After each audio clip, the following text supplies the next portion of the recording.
This is Jason Banker from LumosConsulting, and today we're going to be talking about ACI initial build. Right? We've been asked by our clients as well as you guys out in our YouTube feed to come up with a video series of how to build an ACI fabric from scratch. Today's video we're going to be focusing on an APIC configuration. To start off, let's talk about ACI and all the values and object model that it is, right? So when landing ACI in your environment, you definitely do not want to build ACI in a silo from a network perspective. You want to bring all the teams to the table, the network team, the security team, the people who supply policies for security, load balancing. You want your server and virtualization team, your storage team, all to come to the table, all to understand ACI and the benefits it's going to bring to not just the network, but your infrastructure as a whole. Right, so the first on our list we want to talk about is ACI naming conventions. Within ACI, everything's going to have a name. There is a tree, an object tree order, where your high-level parent name, once created, cannot be replaced later. So you definitely want to have a consistent naming standard that's clear, not too complex, not too minimal, but something that is very efficient within your environment. Customers everybody has a different way they name things. There's a couple things to think about is uppercase or lowercase. Choose one, don't have case sensitive objects. When scripting, it does make sense to have either all lowercase, all uppercase, so we're not trying to think about what's the case when we're writing a script, right? It is highly recommended to sit down and plan this. We see too many cases where people go in, land ACI, start trying to build things, and before they know it, they've gotten too far and either have to wipe, erase, or they're just dealing with an unmanageable environment. So this is something you guys need to talk about, discuss internally, and come up with something that makes sense for you. Here is a simple design of ACI. You can see we have 2 spines, 6 leaves, 3 APICs.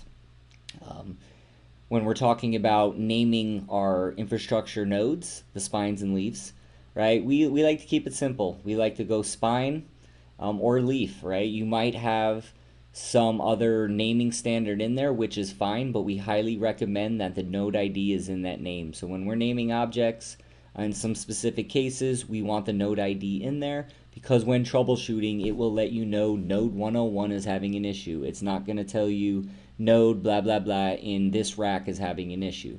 So if anything, you do not want to make your troubleshooting longer and try to figure out what node is actually leaf node 101. You just want 101 in your naming standard. From a spine perspective, we like to keep spines in the range of 900. When we see 900, we know they're a spine. In this case, this would be pod 1. We'd have spine 911 and spine 912. And because this is pod 1, we'll have leaf 101 all the way through leaf 199. If we're bringing up pod 2 for a multi-pod, we can start at 200, we can start at 300, 400, depending on what pod. If you look down at the bottom, we have 2 links coming out of each APIC.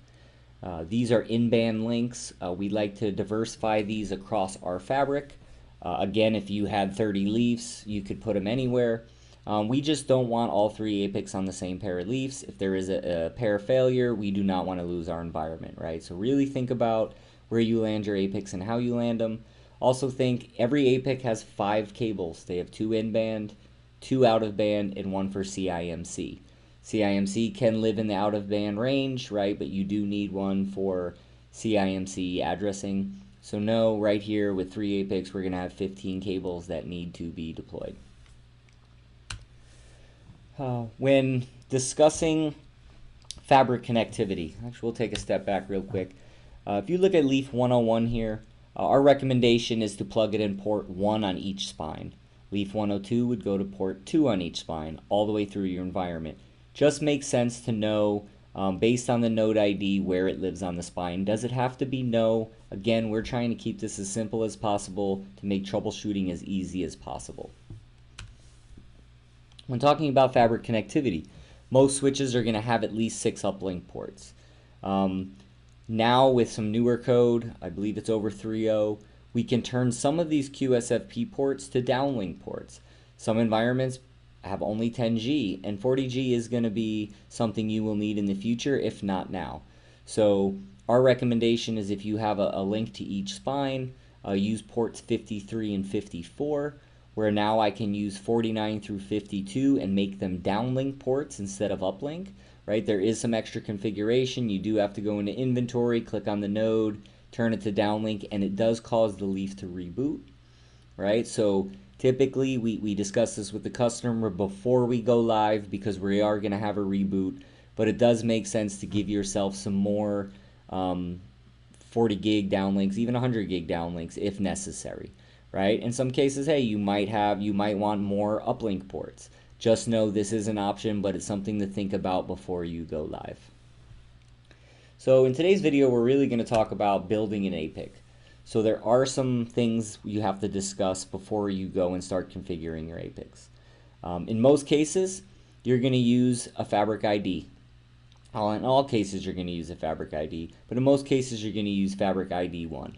There are some valid exceptions where you might use a different Fabric ID. This is going to come from a recommendation from Cisco. Here you can see it says Golf, L2 multicast. Golf's kind of getting limited now because of some of our routing options out of ACI. But your Fabric ID is going to be hugely important. You're also going to have a Fabric name. This is a name that can't be changed. It's not highly critical. It's just all the APICs have to be part of this Fabric name. So again, make it simple, make it something that's relevant to your environment, and make the casing standard. TEP Polls. This is how we do VXLAN addressing. Typically, we want a /16. I have a lot of customers ask me why. Again, once I assign a TEP pool, I can't reassign a TEP pool. Right now, is a /16 very large? It is. I can go up to, I think the minimum I can use is a /21, but I want to know my fabric is scalable in the future. I don't know what Cisco is going to be doing in the future to make me need more addressing, right? So I like to tell my clients, you have a /16 available, you can dedicate to me, and you will need a /16 TEP pool per pod. So if this is going to be larger than one fabric, you will need one per pod. But again, reserve it, save it, and use it within ACI. The next question is going to be an infrastructure VLAN. In infrastructure VLAN, we can use anything between 2 and 4094. There are some things within multi-pod, multi-site, remote leaf that you're gonna be needing to use VLANs 4 and 5. 3967 is the last VLAN accessible to us in the VLAN range. So we always recommend, as well as Cisco, use VLAN 3967 unless you're already using that, and I have never seen it actually being used in a live environment.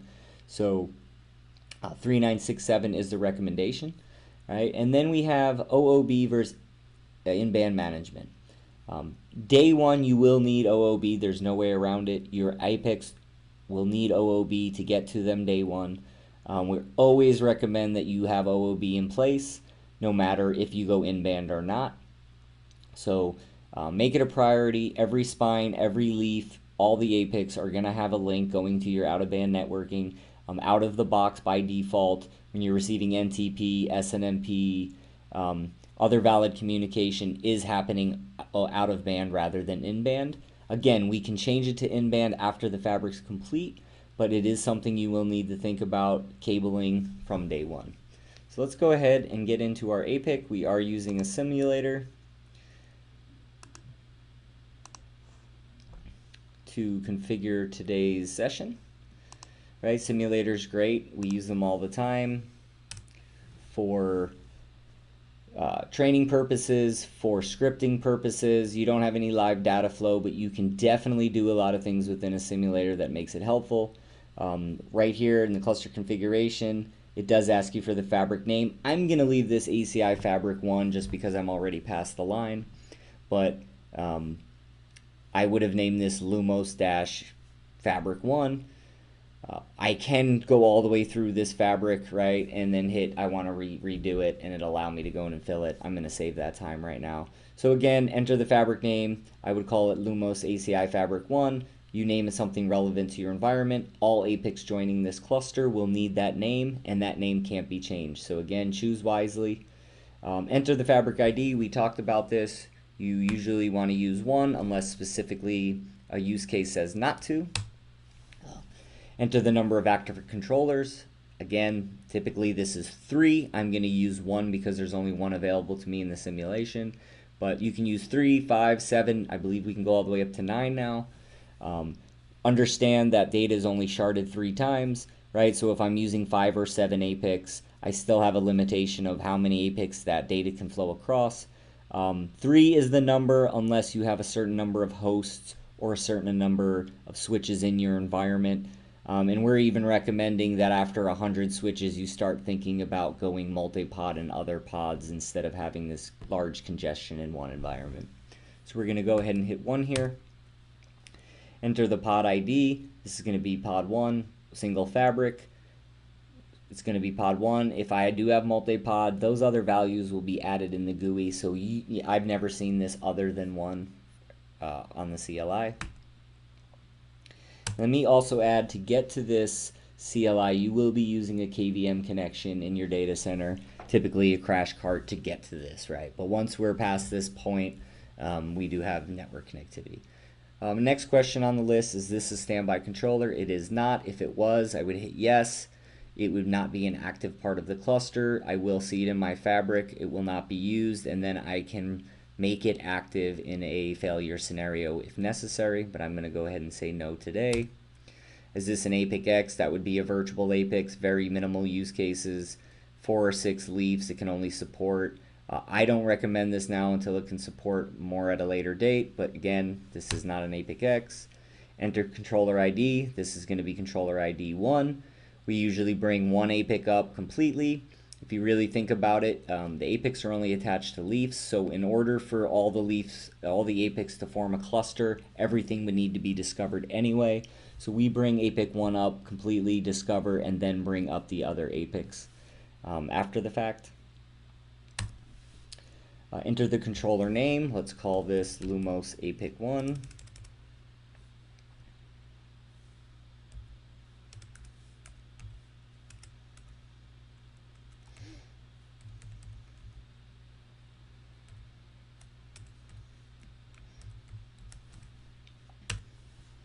Enter the TEP pool address. This is what I was talking. /16 is recommended. You will need 1 per pod. I'm going to leave the default value, but again, whatever you select, please reserve and please do not use in the rest of your environment.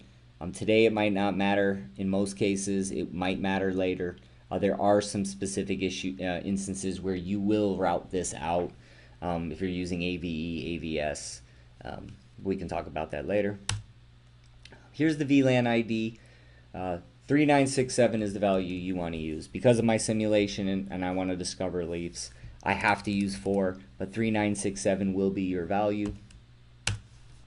The address pool for BD multicast. This is an address pool that is used for bridge domains to talk to flood traffic as well as talk across multipod. I've never seen an instance to where this needed to change. You can change it if you want. I recommend to go ahead and use the default address.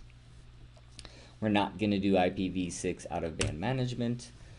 We do need to add an OOB IP. In my instance, I'm going to say a .10 in /24 subnet mask. And now the next question is going to ask me what's the gateway. Typically, it's going to be 1. Right? Speed and duplex, you can change here. I want it auto. Right? Day 1, we do not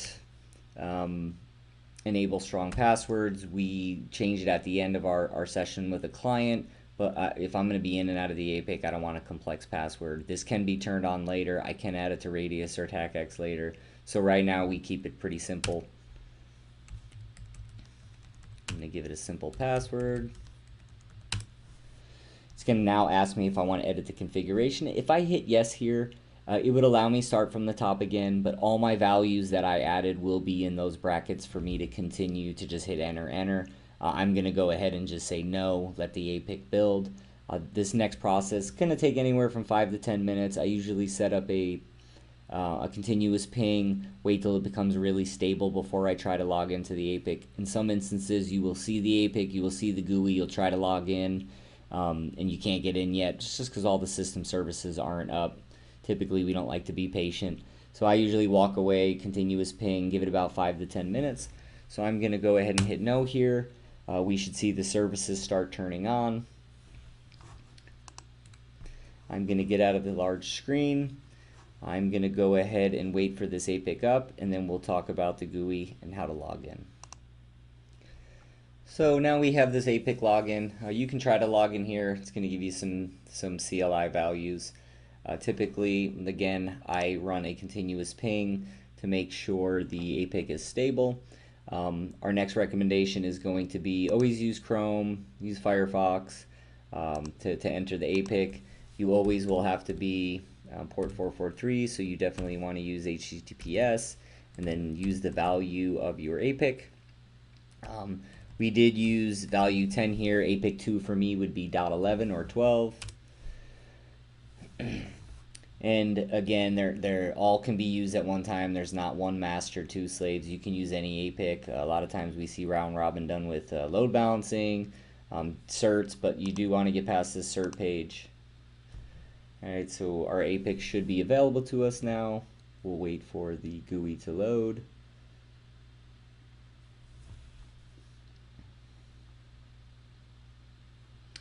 Here is our 4.0 GUI. We're going to go ahead and log in. So when you get to this point, the APIC is communicating. We can get to it. This is a great sign. So we'll wait for our login to work. Here we are. Here's the initial page of it. We're always going to get what's new in the fabric. We can go ahead and close this. A couple of things I want to show you guys right off the bat. If we come into this computer screen up here where you manage your profile and you come into settings, right? Something you always want to do is remember tree selection and then change your default page size to 100. What this does is when I'm bouncing in and out of screens, this allows me to stay where I was instead of going through the whole tree structure again. Kind of drives me crazy.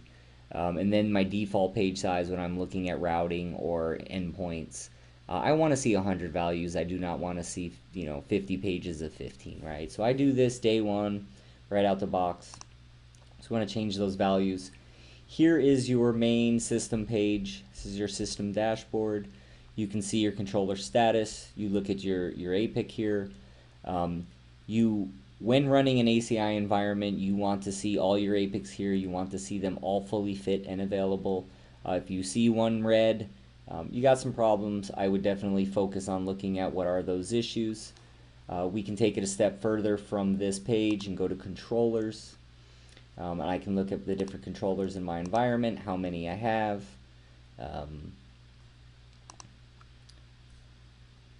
While this is loading again, this is a sim. Up top here is your main navigation, and in the blue bar will always be your sub navigation page, right? Down here will be your work pane, and here will be your object navigation page, right? So anything we open here, we can make some changes. So I'm going to look at APIC 1. I can look at how it's seen, what the name is it available. I can come over here, I can change the cluster size if I wanted to. If I had 3 APICs and I needed it to be 5, I could change it. One thing to know here is that when only one APIC is up from day one, it is read and write. But once you form a cluster of 3, you went down to just one APIC, it would only be read-only mode, right? So right now I can make changes in here because it's the only APIC available from the start. But once I add APIC 2 and 3, if 2 of them failed, one would only be read-only. So just know that. But I can look at all my different interface settings, controller policies. There's a lot of things I can do here. If I had an unauthorized controller, I can go ahead and add them in. But this is good. You've seen your fabric. We can look at some alerts here. We can see that we have a new switch discovered, which is great. If you think about this from our Visio earlier, APIC 1 is plugged into leafs 101 and 102. It's not going to discover anything else until we discover leaf 101 or 102 first, and then we'll see an influx. So thanks for joining me today. Our next video will focus on fabric discovery. We'll talk about it in a little more detail. If you have any questions, please put them in the comments below this video.